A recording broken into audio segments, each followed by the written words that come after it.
അത് എത്ര ടൈപ്പ് ഉണ്ടെന്നും അതിന്റെ പ്രോപ്പർട്ടീസ് എന്തൊക്കെയാണെന്നും അതുപോലെ തന്നെ ആപ്ലിക്കേഷൻസ് എന്തൊക്കെയാണെന്നൊക്കെ നമ്മൾ നോക്കി കഴിഞ്ഞു.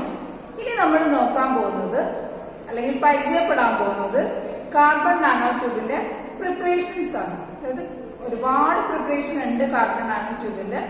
അതിൽ കോമൺ ആയിട്ട് പറയുന്ന ചില പ്രിപ്പറേഷൻ മെത്തേഡ്സ് നമ്മൾ ഒന്ന് പരിചയപ്പെടാൻ പോവാണ്. അതിൽ പ്രധാനപ്പെട്ട ഒരു മെത്തേഡാണ് high pressure carbon monoxide deposition. High pressure carbon monoxide deposition. High pressure carbon monoxide deposition. ഈ പേരിൽ തന്നെ ഉണ്ട് ഇത് എങ്ങനെയാണെന്നുള്ളത് ചെറിയൊരു ക്ലൂ ഉണ്ട് അല്ലെ. High pressure carbon monoxide deposition. High പ്രഷറിൽ കാർബൺ മോണോക്സൈഡ് ഡെപ്പോസിറ്റ് ചെയ്യുന്നതാണ്. അപ്പൊ ഇതിൽ ചെയ്യുന്നത് എന്താണെന്ന് വെച്ചാല് ഒരു ഹീറ്റിംഗ് ചേമ്പറിൽ ഇവിടെ പ്രഷർ അപ്ലൈ ചെയ്യാനുള്ള സംവിധാനങ്ങളുണ്ട്, ഹൈ പ്രഷർ കൊടുക്കാനുള്ള സംവിധാനമുണ്ട്. ഈ ഹീറ്റിംഗ് ചേമ്പറിലേക്ക് നമ്മൾ കാർബൺ മോണോക്സൈഡ് ആഡ് ചെയ്യുന്നു. കാർബൺ മോണോക്സൈഡ് ഹീറ്റിംഗ് ചേമ്പറിലേക്ക് ആഡ് ചെയ്യുന്നു. അതോടൊപ്പം തന്നെ അയൺ ക്രിസ്റ്റലും ആഡ് ചെയ്യുന്നു. അയൺ ക്രിസ്റ്റലും കാർബൺ മോണോക്സൈഡ് ഹീറ്റിംഗ് ചേമ്പറിലേക്ക് ആഡ് ചെയ്യുന്നു. അത് ഹൈ പ്രഷർ കൊടുക്കുന്നു. ആ കണ്ടീഷനിൽ അയൺ ക്രിസ്റ്റൽ ഇതിലിങ്ങനെ കിടക്കുന്നുണ്ടാവും. ഈ അയൺ ക്രിസ്റ്റലിന്റെ മേലെ പോയിട്ട് നമ്മളിങ്ങനെ പാസ് ചെയ്ത് വരുന്ന കാർബൺ മോണോക്സൈഡ് പോയിട്ട് ഡെപ്പോസിറ്റ് ആവും. അയൺ ക്രിസ്റ്റലിന്റെ മുകളിൽ കാർബൺ മോണോക്സൈഡ് ഡെപ്പോസിറ്റ് ആവും. അപ്പൊ അവിടെയുള്ള വെരി ഹൈ പ്രഷർ കണ്ടീഷനിൽ കാർബൺ മോണോക്സൈഡ് സ്പ്ലിറ്റ് ആവും. കാർബൺ മോണോക്സൈഡ് സ്പ്ലിറ്റ് ആയിട്ട് കാർബൺ ആറ്റവും ഓക്സിജൻ ആറ്റവും ആയിട്ട് മാറും. ഇങ്ങനെ ഫോം ചെയ്യുന്ന കാർബൺ ആറ്റങ്ങൾ കമ്പൈൻ ചെയ്തിട്ട് കാർബൺ ആറ്റങ്ങൾ ബൈൻഡ് ചെയ്തിട്ട് കാർബൺ നാനോ ട്യൂബിന്റെ ലാറ്റിസ് ഫോം ചെയ്യും. അങ്ങനെയാണ് high pressure carbon monoxide deposition. ഒന്നുകൂടെ നോക്കാം. ഹീറ്റിംഗ് ചേമ്പറിലേക്ക് കാർബൺ മോണോക്സൈഡും അയൺ ക്രിസ്റ്റലും ആഡ് ചെയ്യും. ആ വെരി ഹൈ പ്രഷർ കണ്ടീഷനിൽ അയൺ ക്രിസ്റ്റലിന്റെ മുകളിൽ പോയിട്ട് കാർബൺ മോണോക്സൈഡ് ഡെപ്പോസിറ്റ് ആവും. ഇങ്ങനെ ഡെപ്പോസിറ്റ് ആവുന്ന കാർബൺ മോണോക്സൈഡ് അവിടെ വെച്ചിട്ട് സ്പ്ലിറ്റ് ആവും. കാർബൺ ആറ്റവും ഓക്സിജൻ ആറ്റവും ആയിട്ട് മാറും. ഇങ്ങനെ ഉണ്ടാവുന്ന കാർബൺ ആറ്റങ്ങൾ കമ്പൈൻ ചെയ്തിട്ട് കാർബൺ നാനോ ട്യൂബ് ഫോം ചെയ്യും. In high pressure carbon monoxide deposition, carbon monoxide and iron crystals are added into heating chamber with pressure. At this condition, carbon monoxide deposits on iron crystal and split into carbon atom and oxygen atom. These carbon atoms combine to form carbon nanotube.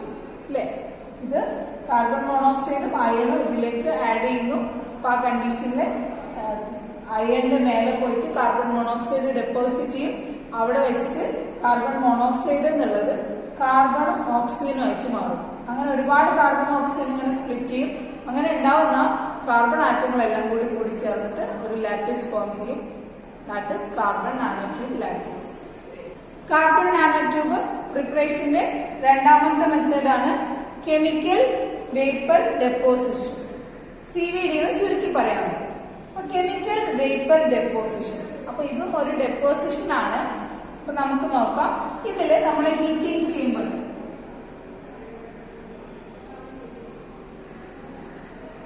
Heat ചെയ്യാനുള്ള സംവിധാനമുണ്ട്. ഇതിന്റെ കൂടെ തന്നെ ഇവിടെ ഒരു catalyst iron catalyst ഉണ്ട്. ഇവിടെ നമുക്ക് ഹീറ്റ് ചെയ്യാനുള്ള സംവിധാനമുണ്ട്. അങ്ങനെയുള്ള ഈ ഹീറ്റിംഗ് ചേമ്പറിലേക്ക് ഹൈഡ്രോ കാർബൺ ആഡ് ചെയ്യുന്നു. ഹൈഡ്രോ കാർബൺ ഹീറ്റിംഗ് ചേമ്പറിലേക്ക് ആഡ് ചെയ്യുന്നു. ഹൈഡ്രോ കാർബൺ എന്ന് പറഞ്ഞാൽ എന്താന്ന് നമുക്കറിയാം. കാർബണും ഹൈഡ്രജനും മാത്രമുള്ള ഓർഗാനിക് കോമ്പൗണ്ടുകൾക്കാണ് നമ്മൾ ഹൈഡ്രോ കാർബൺ എന്ന് പറയുക.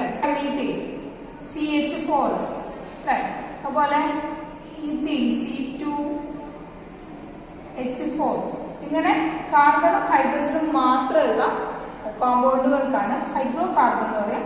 അങ്ങനെ ആ വെരി ഹൈ ടെമ്പറേച്ചർ കണ്ടീഷനുള്ള ഹീറ്റിംഗ് ചേമ്പറിലേക്ക് ഹൈഡ്രോ കാർബൺ ആഡ് ചെയ്യുന്ന സമയത്ത് അവിടെ വെച്ചിട്ട് ഹൈഡ്രോ കാർബണിന് എന്ത് പറ്റും? ഹൈഡ്രോ കാർബൺ സ്പ്ലിറ്റ് ആവും. ഹൈഡ്രോ കാർബൺ സ്പ്ലിറ്റ് ആയിട്ട് കാർബൺ ആറ്റവും ഹൈഡ്രജൻ ആറ്റവും ആയിട്ട് മാറും. കാർബൺ ആറ്റവും ഹൈഡ്രജൻ ആറ്റവും ആയിട്ട് മാറിക്കഴിഞ്ഞാൽ അങ്ങനെ ഉണ്ടാവുന്ന ഒരുപാട് ഹൈഡ്രോ കാർബൺ അങ്ങനെ സ്പ്ലിറ്റ് ആവും. അങ്ങനെ ഉണ്ടാവുന്ന കാർബൺ ആറ്റങ്ങളെല്ലാം കൂടെ കൂടിച്ചേർന്നിട്ട് കാർബൺ ബൈൻഡ് ചെയ്തിട്ട് കാർബൺ നാനോ ട്യൂബിന്റെ ലാറ്റിസ് ഫോം ചെയ്യും. അതാണ് കെമിക്കൽ വേപ്പർ ഡെപ്പോസിഷനിൽ സംഭവിക്കുന്നത്. കെമിക്കൽ വേപ്പർ ഡെപ്പോസിഷനിൽ hydrocarbon is added into heating chamber with iron catalyst. At the high temperature condition, hydrocarbon split into carbon and hydrogen atom. These carbon atoms bind together to form carbon nanotube. നമ്മൾ carbon നാനോ ട്യൂബിന്റെ preparation ആണ് പറഞ്ഞത്. അപ്പോൾ ഒന്നാമത്തെ method high pressure carbon monoxide deposition. High pressure carbon monoxide ഡെപ്പോസിഷനിൽ carbon monoxide and iron crystals are added into heating chamber with pressure. At this condition carbon monoxide deposits on iron crystal and split into carbon and oxygen. These carbon atoms combine to form carbon nanotube. And in second method, that is chemical vapor deposition or CVD. In this method, hydrocarbon is added into heating chamber with the iron catalyst. At this high temperature condition,